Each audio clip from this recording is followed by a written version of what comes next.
I glorify Agni, the high priest of the sacrifice, the divine, the ministrant, who presents the oblation to the gods, and as the possessor of great wealth.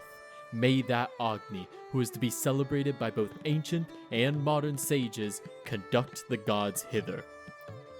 Thus begins the hymns of the Rigveda, focusing on the fire god, Agni, son of the sky and earth Dayas and Prithvi, the omnipresent guardian and friend of humanity.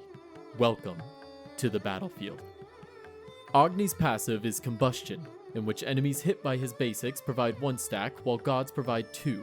Once he reaches 4 stacks, any enemies hit by Flame Wave or Rain of Fire are ignited, and start to take damage over time, or dots, which consumes all stacks. For Smite 1 players, after Agni gets a kill, Combustion is fully stacked, and using Flame Wave or Rain of Fire does not consume Combustion stacks for a time. These Smite 2 additions will be called +1s from here on out. Agni's first ability, Noxious Fumes, summons a cloud that damages enemies while they are in it. If this cloud is hit with any of his other abilities, then the cloud explodes, damaging and stunning any enemies in the area. For his second ability, Flame Wave, Agni sends a damaging wave of fire forward in an area passing through enemies and walls. This wave persists for 1 second after it has reached its max range. Agni's third ability is Path of Flames, where he dashes forward and leaves a trail of fire behind him for a time. Any enemies that pass through this fire are ignited and take dots for a short amount of time.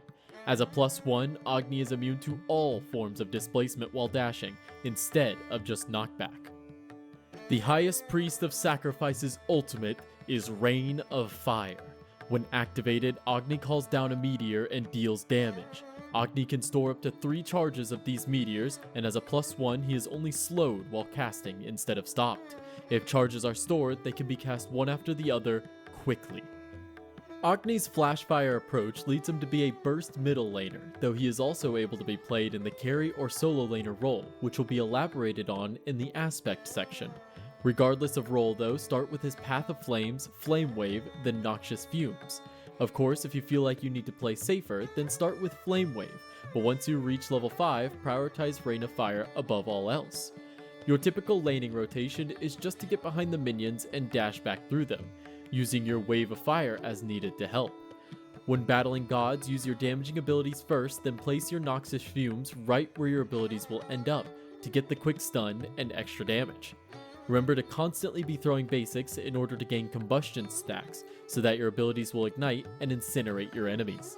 The Guardian of Humanity is meant to sweep through his foes quickly and decisively. Agni's aspect of Combustion makes him much more suitable in the carry position, and in my opinion, the solo lane as well. In short, your basic attacks now inherently burn and apply stacks of Ignite on the target, scaling with strength. When either Flame Wave or Rain of Fire hits said target, all stacks of Ignite are consumed and deal extra strength scaled damage. When stacks are consumed, the remaining damage left on the Ignite's dots will trigger all at once, so you don't have to worry about letting the dots apply damage before consuming the stacks. In turn, your Rain of Fire does considerably less damage and will mainly be used to combust enemies. On screen are a few plug and play builds for each role mentioned previously, and I'll very briefly go through each one to explain the general purpose of them. However, this list is of course by no means exhaustive, and items and stats have a chance to change drastically with each patch. In the middle lane, Agni's goal is to engulf his enemies in purifying flames to take them out of the fight ASAP. Starting with Conduit Gem, a mix of potions, a bit of power, and purification beads will make sure that your burst potential is reinforced, while keeping you safe and topped up. Building into Doom Orb, Divine Rune, and Spear of Desolation will substantially intensify your flames while reducing the cooldown of your abilities along with any healing the enemy might have. From there, Chronos Pendant will drastically reduce cooldowns further, and Obsidian Shard will pierce any defense. Your final item, Rod of Tahuti, will make your flames burn hotter than most gods can withstand. While in the carry position, Agni focuses on continuously burning the opposing team before finishing them off with an overwhelming burst of power. Starting off with his aspect, Death's Toll, a bit of power, health pots, and purification beads, you have considerable survivability and some power to back you up. Braggy's Harp, Embrace of the Abyss, adds damage to each of your basics, while the Executioner incinerates the enemy's defenses.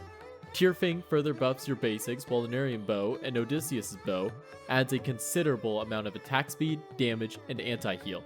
Upgrading Death's Toll to Death's Embrace is a high priority because it adds some much needed cooldown on each basic. Agni in the solo lane is much like Agni and Carry, building items that apply an eruption of yellow numbers with each basic before finishing them off with abilities. Beginning the match with Aspect, Death's Toll, Pots as far as the eye can see, and Purification Beads gives you the solo laner survivability.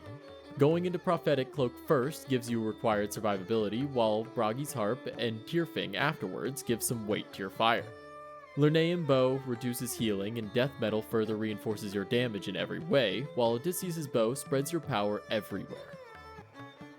As Amit Majumdar puts it, my ancestors and I stare into the same fire at the same time, feeding each other down the yugas what we feed the sacrifice. Agni, link us, think us together. Out of death, lead me to immortality. Let us hope that the great fires of purification will link us together in victory, and I will see you next time in the Armory. Hey guys, just a quick after the fact message here real quick. If you're looking for some up-to-date builds or looking for any games going on in current patch, just stop by my my Twitch, twitch.tv/Fantonimo. I usually stream on Friday or Saturday nights at 9 o'clock EST. So if you're just looking to come by, hang out, learn about some builds, then go ahead and stop by, and I will see you guys later.